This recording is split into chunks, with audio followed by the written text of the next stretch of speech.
Jambo ma-Africa, mimi ni King, nina furaha kukutana na wewe, asante kwa kutazama King Said So. Ladies and gentlemen, today I want to talk about the two left-wing parties in South Africa, which is the MK Political Party and the Economic Freedom Fighters. Now, with the MK Political Party, it looks like the structures are shaping up well.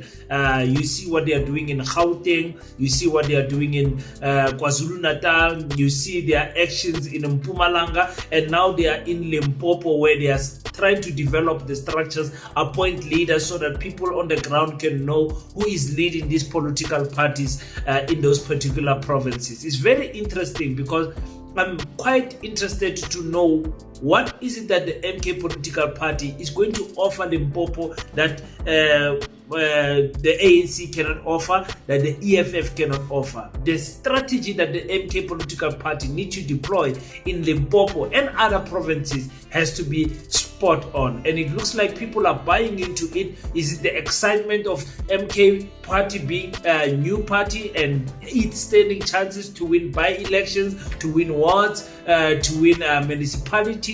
Why are people so drawn to the MK Political Party? Is that Jacob Zuma magnet that strong enough to pull everyone into that political party? We have to talk about that. And also, when we cover the Economic Freedom Fighters, they're having their second day at the CCT meeting. Julius Sillo Malema is speaking to his leaders about the 5-year plan. You know, it's about the 5-year plan, rebranding, defending, and holding the center. It looks like the center of the Economic Freedom Fighters is 10%. How do they grow from that 10% to a 15% or even a 20% political party? Because honestly, the Economic Freedom Fighters does not need to win the elections to be in government. They need to be in a position where they hold a percentage that is strong enough that can negotiate that no government can be formed without the Economic Freedom Fighters.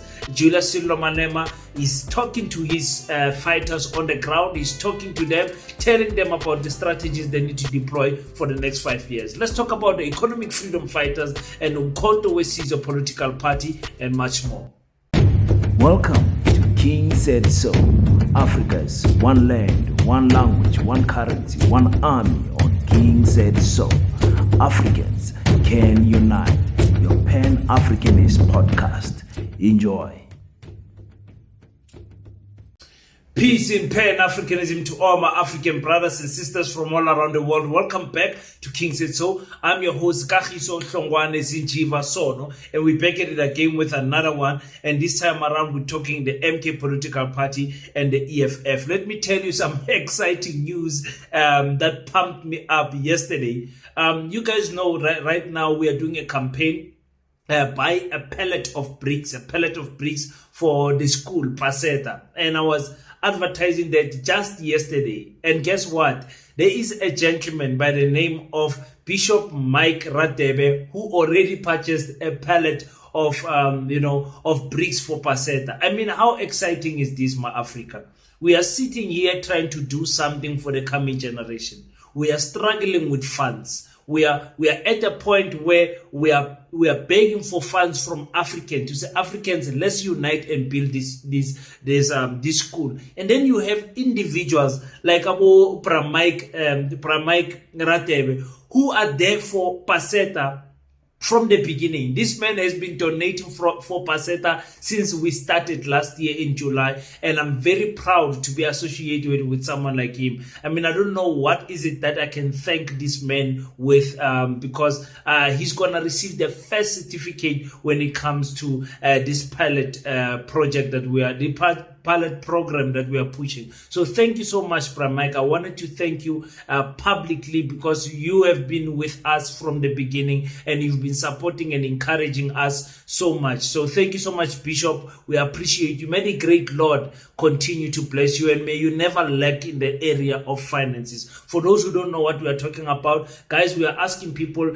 to buy one pallet of bricks so that you can donate that to the contribution of building the school. We need to build school. We wanted to say let one person buy one brick, but we thought that would be a good initiative, but it will take longer. So we're going with the 1 pellet of bricks. 1 pellet of bricks is only 1,500 rand, ladies and gentlemen, and that 1,500 rand is just going to speed up this the process of building this school much faster. Those who will be at the gala dinner will be telling you exactly how many pellets of bricks we need. Architects are still busy drawing up everything, scaling every quantity, surveying everything, so that we can know how many bricks, how many pallets of bricks do we need to finish that school, and exactly how much it is going to cost. So I'm very excited, Mike. Thank you so much, Dr. Radebe, for supporting the Pan-African School of Economics, Technology and Agriculture. I don't know what to say. I'm very shocked. First day, you hit it on the nail. You never missed a spot. So thank you so much. We're having a gala dinner, ladies and gentlemen. It's on the 2nd of May. Unfortunately, I have to continuously remind you, because there's other people that are watching the videos for the first time, and other people that need a reminder, because they say, okay, end of the month I'll do it, end of the month I'll do it. So I have to remind you, my Africa, each and every day, white monopoly capitalists is working on mainstream media to brainwash us. So don't get tired with this Paseta announcement. We need to build a school. When last did we do something that is great as African people here in South Africa? When last? Let's stop watching other people build things for their races and everything, and we are sitting and complaining. You understand? We can put our faith in politics, we can put our faith in whatever, but let's remember that the community, we the people, carry the power of change in our community. Thank you so much, guys. So for the gala dinner, please go on www.paseta.co.za to book your tickets of 1,000 rand. VIP is 2,000 rand. We are looking forward to be hosting you here in the Barkly West, just 30 kilometers outside Kimberley. Thank you so much for everyone that is supporting this great cause. Now, let me see, what must I start with, the MK or the EFF? Let's start with the EFF. The Economic Freedom Fighters is in a position where I call it the storm is over for the EFF. The storm is over of people leaving them. People left this political party like crazy over the past, since after the elections. It's crazy how the EFF is still standing strong, by the way. The center is still holding, and the center is holding stiffly at 10%. So the Economic Freedom Fighters, for those who are saying no, they will drop below 9% in the next, I don't think so. I honestly don't think so. The center is holding in that political party. It is a, I don't want to call it a small party, but it is a 10% political party when we talk about the center. The center of the Economic Freedom Fighters is holding there at 9, 10%, 11. That's where they are. And that's if, also disclaimer I have to say, if you believe the electoral results. If you, because I will continuously repeat saying that I don't think that the Democratic Alliance is a bigger political party, member for member, compared to the EFF. I don't believe the elections. I believe the elections were rigged. I believe numbers were taken away. I was on the ground covering the elections. I saw the red barrets every voting station that I went to. But when I saw the results, I was like, something is wrong. So then the question remains with the EFF. Is it, let's do the same things that we've been doing? Go out at schools, donate laptops, do this, do that, go fight for people when they've been unfairly dismissed. What does the EFF do? Do the same thing, or is there a change that must come? I can hear that there's a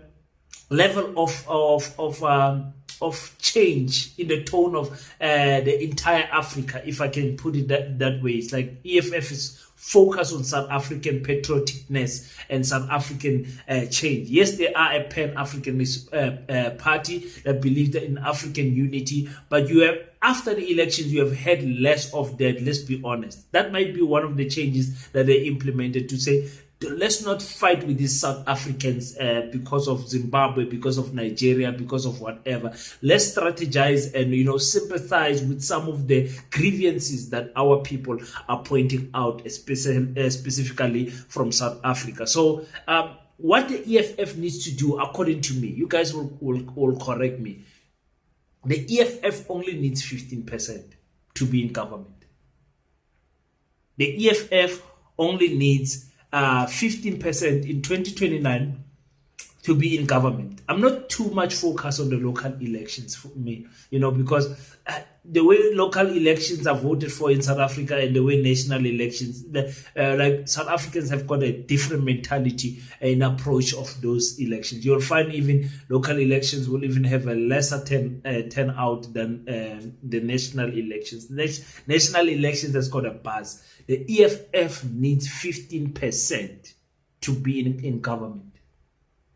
The EFF needs right now to be in negotiations and in good terms with Upanyaza, with Fikile Mbalula, with Paul Mashatile, Gwede Mantashe, all of those top guys in the ANC. They need to be talking to them right now, having talks before talks. That's how politicians put it. Having talks before talks about the talks that they must have in 2029. Because the EFF just needs to grow that 5%, 6%. And the EFF will have a strong percentage to convince the ANC to go with them alone and leave the other people, depending on who the president of the ANC is going to turn out to be. So I can see the EFF getting a deputy president. I can see the EFF getting the president of South Africa. I can see the EFF with just 15% in a coalition with the ANC.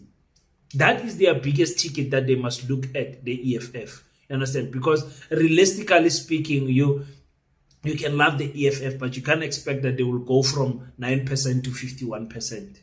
Also thinking about that the elections are just staged. Everything is just staged. So I think the EFF can go from 9% to 15%, round about there, 13, 14, 15%. And the EFF will have a bargaining, what you call a kingmaker key for who becomes president, and potentially themselves getting the president seats, and that's how things can turn out for the EFF. They just need to grow just that much for the ANC to say, okay, we don't need the DA. We've been in a stressful GNU coalition with the DA, the Freedom Front, the Patriotic Alliance. These are 7 political parties. Let's rather go with the EFF and give the EFF what they want, and we take what we want. Maybe keep the speaker, keep the president, give them the deputy. All of those type of negotiations, they need to have those talks right now. With the departure of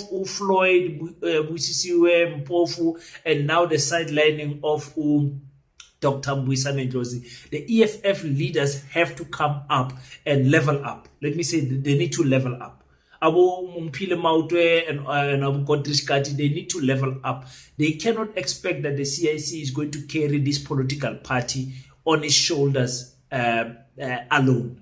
You understand? I think what is that? Those census, when they took out the statistics, they said the brand EFF has outgrown, it was bigger than the brand Julius Sello Malema last year. Yeah, they said the brand has grown and become bigger. So Malema was the bigger brand than the EFF, and the EFF overtook. Right now, I believe it has went back. That the Julius Sello Malema brand power is that much stronger. And I think the reason why the brand EFF overtook the brand Malema is because of people above Dali Mpofu, above Floyd Shivambo, Busisiwe Mkhwebane, all of these big names that were holding the party together. And I think it is time for the now leadership to say, okay, who's going to, I don't want to say replace, because you can't replace anyone. You can just be the best that you are. Who's going to take the baton and run with it? And the EFF obviously has got enough leadership to do that. So that is my take on the EFF. We'll keep on breaking down these political parties, but I think they can do it. They just need to grow that much. Yeah, just that much. 4, 5%, 6%, perfect. You don't need anything else from the EFF. The EFF will be in government should they be on that percentage in 2029. You guys will tell me, of course, whether you disagree or agree, or on the comment section. I know the EFF people are gonna find a way to say that I just attack the EFF, but unfortunately, that is how it is. You can't make everyone happy. Now let's talk about the MK political party. The MK political party it looks like there's some development, man. There's a movement that is happening in the MK political party in terms of the developing the structures. The Secretary General looks like he's doing the job that he was supposed to do, and looks like the structures are taking form. They're taking form. You go to their Twitter account, you go to their Facebook account, you see there's activities everywhere. They're really competing. They really have leveled up their media. Social media presence, the MK political party. I complained during elections that you don't even know what is going on with the MK political party. There's a motorcade there, there's a motorcade. During the election, it was just Dear Makar. That Dear Makar did work for them. Fortunately, they got a 15%. But when it came after the elections, they started appointing people in positions, and you started seeing that now they've got a Twitter account that has got a blue tag, a Facebook account, official accounts. Then they were able to tell you guys, don't follow these accounts. Those are fake accounts. These are the accounts of the Mkhonto political party. That helps a lot. So you have a source of information that you can go to. So I'm very happy with that. And looking at that, you see they are busy in Mpumalanga, they are busy in KwaZulu-Natal. You see the work that they are doing in Gauteng, and now they are busy there in Limpopo. Limpopo. Yeah, that's the land of my forefathers. My grandmothers come from Limpopo, one from Guyane, other one from Seshego in Pietersburg, not too far from Julius Malema's house, by the way, where my grandmother comes from. So, but I'm from Mpumalanga, resident in the Northern Cape, Kimberley, the Diamond City. I've been here since, I don't know when, 2009, 8, somewhere there. So it's been long since I've been in this province. It feels like home now. They are in Limpopo now, developing the structures there, appointing the leaders, doing what they need to do as the MK political party. The question then remains, I'm asking this question deliberately because I'm sure the leadership are answering this question. What is it that we're going to present to the people of Limpopo, the Venda people, the Tsonga people, the Pedi-speaking people, Lobedu people, to say, guys, this is what is different from the EFF, the ANC and the MK. This is the value that we are bringing to your community. I'm very interested to hear what they are saying, because in South Africa, we've got an issue when there's a space where politicians can capitalize on, and that space is South Africans are tired of the ruling party. They are tired of lack of service delivery. South Africans are just tired. They've got a fatigue of politics. They are tired of politics. So something that is new sparks them differently. So that could be a reason why the MK political party managed to get so many votes. It could be the Zuma effect, and also the effect that this is something new. Let me just vote for something different. And many people actually feel like that. They're saying they're tired of voting the same thing and then nothing changes. You understand what I'm saying? You vote for the EFF, but the EFF is not the government. It's not. They don't have the premiership of that province. You understand? So it's like it's one step forward, 10 steps back, and all of those things. Unless if they win your ward or win your municipality, or all of those politics come into play when we talk about why people actually vote for a specific political party. I'm very interested to hear what you guys think the MK political party, the value that they are bringing, that the EFF and the ANC does not have there in Limpopo. And the MK political party is doing great. It's doing great. Whether me and you like it or not, the MK political party is doing great. The numbers are there. The people are there. You know, in South Africa, we say don't let the crowds fool you, because there's a sea of green. It does not mean that sea of green is going to be equivalent to votes on the ballot paper. But with the MK political party, when you see numbers, you better believe that those numbers are legit, because they've shown us on the ballot paper that the MK political party is a political party that is loved by the people. Another thing that Bonginkosi Kanyile said about the MK, of which I think is true, you guys will also correct me on this issue, is that the MK political party seemed like the only party after election that was still growing. Meaning that was still signing more people. People were joining the MK political party publicly. People were leaving this political. Yes, there are some MK party members that left back to the ANC and all of that. But it looks like the MK political party was the only party in South Africa that was genuinely growing after that the elections. You know, and when I look in the ground, I can agree with that statement that the MK political party has done well even after the election. So the interesting thing about the MK political party is that leaders don't shine. There's no star power. When you are thinking of the EFF back then, there's Julius Malema, there's Mbuyisa Ndlozi, there's Floyd Shivambu, there was star power. There were star powers. But in the MK political party, it's like Ubaba and the rest of us. And that can be a good thing, and that can be a bad thing also. It's like the leaders, they are almost equal. They are almost equal. That's why you can have Unatin Kleko threatening the Secretary General with his membership and then apologizing. It's like they are not shining. Where is he? You know, his light is dimmed in the MK political party. Is that a good thing or a bad thing? Busiom Koban is out there. She's a provincial convener, so you see a little bit more of her. But in the MK political party, nobody is like shining. In fact, in the elections and building after the elections, only Nkamulo Ndlela was really the star of MK political party. And sometimes you need that star, that draw card, the person that can bring people in the MK political party. And that's where Ubonginkosi Kanyile comes in. Listen, that guy is an asset for the MK political party. Let's hope by when is it that they can change the members of parliament? Very soon they'll be swearing in, filling the spots that are not filled in parliament.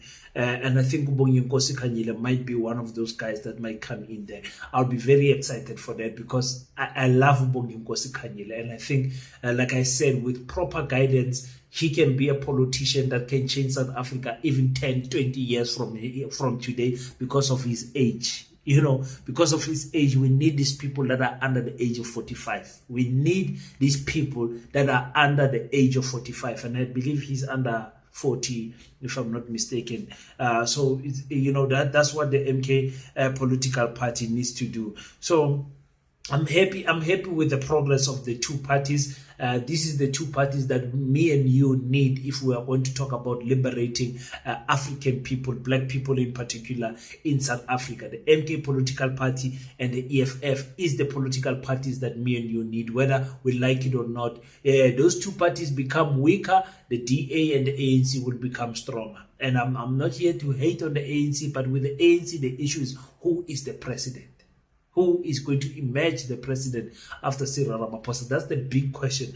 Maybe that's another topic for another day. But thank you so much, guys. Enjoy your Sunday. Tell me, what do you think about the EFF? Do you think that if they get 15%, what the king is saying, that they might be in a contention of picking who's going to be in government if they get 15%? Or do you think that the MK political party might just surprise everyone, balloon from 15% somewhere to 30-something%, or even 50% for that matter, because the MK political party is claiming that ballot boxes were stolen and they lost a lot of votes there in KwaZulu-Natal. They should be ruling KwaZulu-Natal, but they've got a chance with the local elections to show us what they are made of. Thank you so much, guys, for tuning in. Until we meet again, don't forget to pray. But after you pray, stand up, African child. Do your best so that God can do the rest. Peace in Pan-Africanism. I salute you.